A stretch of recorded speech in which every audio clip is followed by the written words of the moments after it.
Bismillahirrahmanirrahim. Assalamualaikum warahmatullahi wabarakatuh. Kita still dalam bab 6, bab sokongan pergerakan dan pertumbuhan. Okey, sekarang nak masuk 6.2 iaitu pergerakan dan pertumbuhan manusia. Okey, pergerakan dan pertumbuhan manusia. Okey, bagaimana manusia boleh bergerak? Okey, macam mana manusia boleh bergerak? Okey, kerana kita ada sistem rangka dan sistem otot. Sistem rangka dan sistem otot inilah yang menyebabkan kita boleh bergerak. Okey, pengecutan dan pengunduran otot rangka akan menghasilkan pergerakan. Otot rangka ni dia bertindak secara berpasangan. Okey, berlawanan antara satu sama lain. Okey, setiap pasang otot bertindak secara berlawanan. Ini kita panggil sebagai otot berantagonis. Okey. Pergerakan otot-otot ini membuatkan manusia boleh berjalan, melompat, berlari, berenang, merangkap, mengangkat barang dan melakukan apa-apa sahaja pekerjaan. Okey, apa itu pergerakan antagonis tadi? Okey, ini pergerakan antagonis untuk membengkok dan meluruskan lengan. Okey, kita ada dua jenis otot iaitu otot bicep dan otot tricep. Okey, semasa lengan dibengkokkan, okey, otot bicep akan mengecut. Okey, mengecut dia jadi macam gemuk sikit. Dia menggemuk.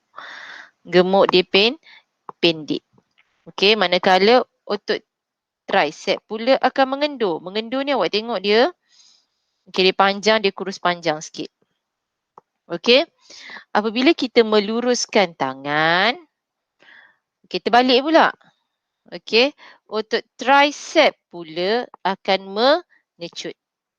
Manakala otot bicep akan mengendur. So nak ingat bila dia mengecut, dia akan jadi macam gemuk pendek. Okey, kalau dia mengendur tu dia relax, dia panjang, dia kurus, dia memanjang macam tu. Okey, fungsi sendi dan otot dalam pergerakan. Oh, apa itu sendi? Okey, kita semua tahu, kita semua ada sendi. Sendi tu apa? Sendi adalah tempat pertemuan antara dua tulang, dua atau lebih tulang. Okey. Sendi ni terbahagi kepada dua. Okey, sendi yang membenarkan anggota bergerak dinamakan sendi bergerak. Okey, manakala sendi yang tidak membenarkan bahagian anggota bergerak disebut sendi tidak bergerak. Okey, sendi ada dua. Okey, sendi bergerak dan sendi tidak bergerak.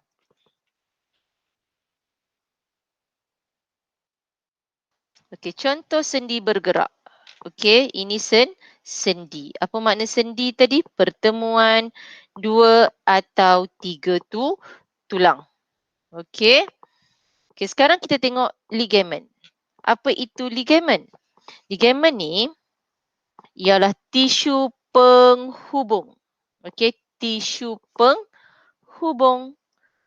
Okey, tisu penghubung yang liat dan kenyal dan kuat. Okey, dia nak sambungkan siapa? Dia nak menyambungkan dua tulang. So, ligamen. Okey, ni adalah ligamen. Okey, ligamen. Sifat dia liat, kenyal dan kuat. Dia menyambungkan antara dua tulang. Okey. Sifatnya yang kuat dan kenyal membuat ligamen dapat mengikat dan memaut tulang serta membenarkan pergerakan. Okey, otot pula. Okey, apa itu otot? Otot ni adalah tisu yang terdiri daripada gentian yang selari antara satu sama lain. Gentian yang selari. Yang selari tu ceritalah. Okey. Sel otot mengandungi mitokondria. Apa fungsi mitokondria ni? Menjana tenaga untuk pengecutan dan pengenduran otot. Okey, kita juga ada cecair synovial. Dekat kawasan tulang kita juga ada cecair yang dinamakan cecair synovial. Apakah okey, kat mana cecair synovial ni? Dia duduk dekat sini. Okey. Apakah fungsi cecair synovial ni? Okey, sifat dia licin. Okey, membekalkan nutrien kepada rawan. Okey, dia bertindak sebagai pelin pelincir. Pelincir. Dia macam minyak lah. Okey, sebagai pelincir di dalam sendi. Okey, supaya apa? Supaya dua tulang ini tidak senang bergesel. Okey, bila ada pelincir dia smooth. Okey, seterusnya kita ada seterusnya kita ada tulang rawan. Okey, rawan. Okey, yang mana rawan? Okey, yang ni. Okey, apa function tulang rawan ni? Apa fungsi dia? Bertindak sebagai cushion perlindungan, mengurangkan geseran. Okey, dia kurangkan geseran antara dua tulang. Okey, seterusnya tendon. Apa itu tendon? Tendon ialah tisu penghubung juga macam ligamen tadi. Okey, tapi tendon ni nak menghubungkan siapa? Nak menghubungkan antara otot dengan tulang. Okey, menghubungkan otot dengan tulang. So mana dia? Tendon. Ni dia. Okey, tendon. Okey, kalau ligamen tadi tulang dengan tulang. Okey, tendon otot dengan tulang.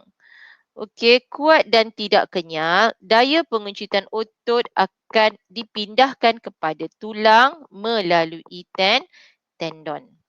Okey, masalah berkaitan.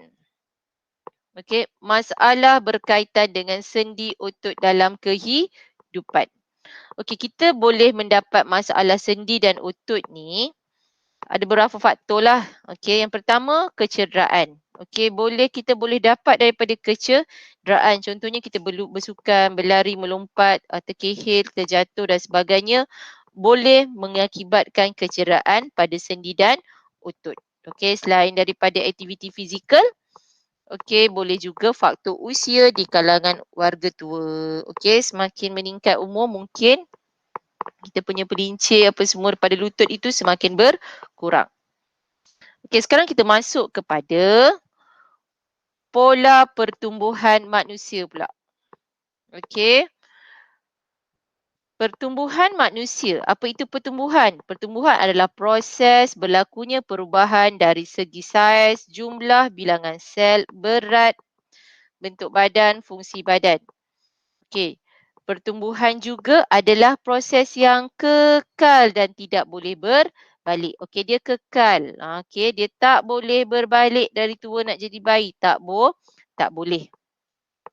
Okey, pertumbuhan ini berlaku disebabkan pertambahan bilangan sel. Okey, kita dah belajar macam mana berlakunya bilangan sel, pertambahan bilangan sel dalam badan melalui proses apa? Melalui proses mitosis. Okey. Tumbuhan manusia berlaku pada seluruh badan. Okey, pertumbuhan ini berlaku seluruh badan kita. Okey. Dan berlainan mengikut jantina. Okey, perempuan mungkin pada tahap ni, lelaki pada tahap ini dan juga berlainan pada peringkat umur. Okey, pada peringkat kanak-kanak, bayi, dewasa semua tu berbeza-beza. Okey, pada peringkat bayi, okey, pada peringkat bayi, bila peringkat bayi? Peringkat bayi adalah umur di antara 0 hingga 3 tahun. Okey, bayi lelaki dan perempuan mengalami pertumbuhan yang sama. Pada peringkat ini, 0 hingga 3 tahun ni pertumbuhan bayi lelaki dan perempuan adalah sama. Okey, kadar pertumbuhan bayi lelaki dan perempuan sangat pesat pada usia ini. Okey, kerana pembahagian sel pada usia ini juga berlaku dengan sangat cepat. Okey, pada peringkat bayi, keseimbangan makanan adalah penting bagi pertumbuhan yang seimbang. Okey, pada peringkat kanak-kanak. Okey, pada peringkat kanak-kanak, kadar pertumbuhan dia semakin menurun sikit. Okey, pada pertumbuhan tidak secepat semasa peringkat bayi.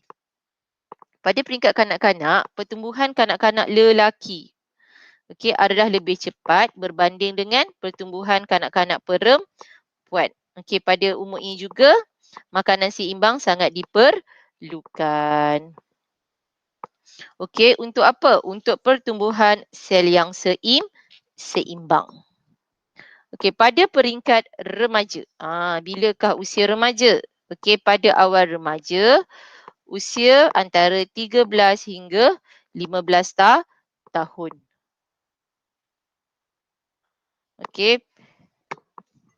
Pada usia 13 hingga 15 tahun.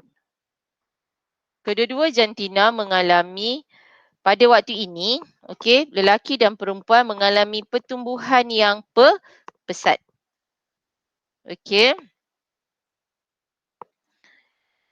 Walau bagaimanapun, remaja lelaki dia lebih perlahan berbanding dengan remaja perempuan. Kerana pada ketika ini remaja perempuan adalah lebih cepat.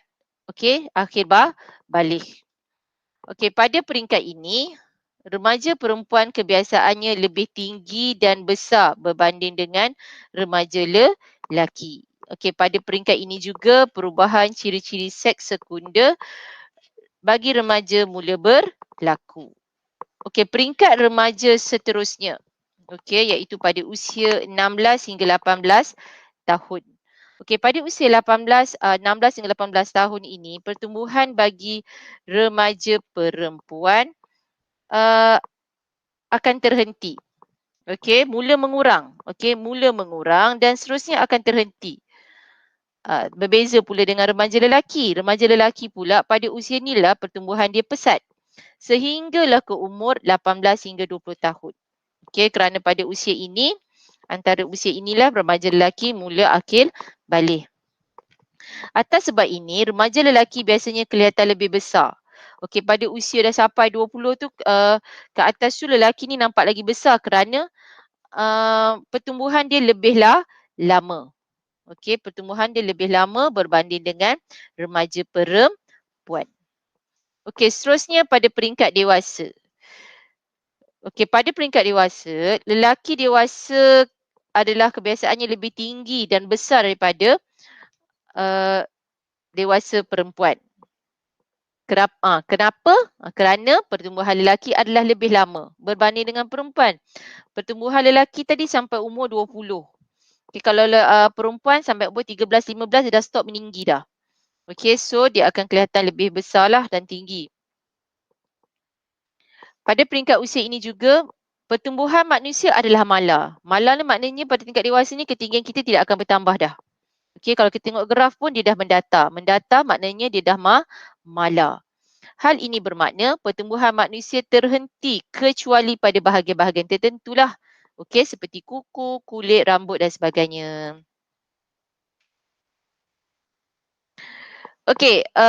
Graf. Ini merupakan graf lengkung pertumbuhan manusia atau kita panggil graf S-sigmoid. Pada bayi. Tengok pada bayi pertumbuhan pesat. Lelaki perempuan sama. Pada peringkat kanak-kanak pula, dia menjadi agak perlahan berbanding bayi tadi. Remaja dia pesat balik. Dewasa mala. Mala atau terhenti. Pada peringkat tua pula, mungkin pertumbuhan akan merosot. Kerana apa merosot, mungkin saiz badan akan berkurang. Mungkin menjadi bongkok, menjadi lebih pendek. Sekarang kita analisis graf. So pada peringkat bayi, cepat. Pada peringkat bayi, cepat. Dia jadi perlahan sikit pada peringkat kanak-kanak. Dia jadi cepat balik pertumbuhan pada peringkat remaja. Lepas tu dia perlahan balik pada peringkat dewasa. Corak pertumbuhan ini membentuk satu lengkung berbentuk S. Yang kita panggil sebagai sigmoid. Graf lengkung pertumbuhan membolehkan kita menentukan kadar pertumbuhan manusia pada tahap berbeza di sepanjang hayat pertumbuhan. Untuk manusia, Pertumbuhan akan berhenti apabila kita mencapai kematangan. Okey, progeria. Okey, apa ini progeria? Kita jarang dengar. Ini adalah penuaan pramatang. Okey, atau penyakit progeria ialah sejenis penyakit yang jarang-jarang berlaku. Penyakit ini berlaku pada peringkat kanak-kanak. Okey, kanak-kanak yang akan kelihatan seperti orang tua. Okey, saya tak pernah jumpa secara live tapi kita biasa tengok dalam TV lah. Okey, pola pertumbuhan lelaki dan perempuan. Okey, perbezaan antara lelaki dan perempuan. Okey, kadar pertumbuhan lelaki adalah berbeza dengan kadar pertumbuhan perempuan. Okey, dia sama pada peringkat bayi. Pada peringkat bayi, kadar pertumbuhan mereka adalah sama. Okey, kemudian pada capai umur 4 tahun, lelaki akan membesar dengan lebih cepat sedikit daripada perempuan. Okey, pada usia antara 12 hingga 14 tahun, remaja lelaki perempuan mula akil balik. Okey, bila dia akil balik, lebih cepat berbanding lelaki, maka pada usia ini pertumbuhan perempuan adalah lebih cepat. Okey, pada peringkat ini perempuan membesar dengan lebih cepat daripada lelaki, iaitu lebih tinggi dan lebih berat berbanding dengan remaja lelaki. Namun, selepas usia 14 tahun, lelaki akan mengalami pertumbuhan yang lebih pesat kerana pada waktu ini pula remaja lelaki mula mencapai akil balik. Bila remaja lelaki akil balik, pertumbuhan mereka akan menjadi lebih pesat berbanding dengan perempuan. So, kita tengok kat sini. Okey, mula-mula sama. Okey, lepas tu lepas tu lelaki pesat, dia selang-seli. Pada remaja pula, perempuan pula pesat. Okey, dewasa, lelaki pula pertumbuhan leceh cepat. Okey, itu sahaja untuk 6.2. That's all. Assalamualaikum warahmatullahi wabarakatuh. Bye-bye.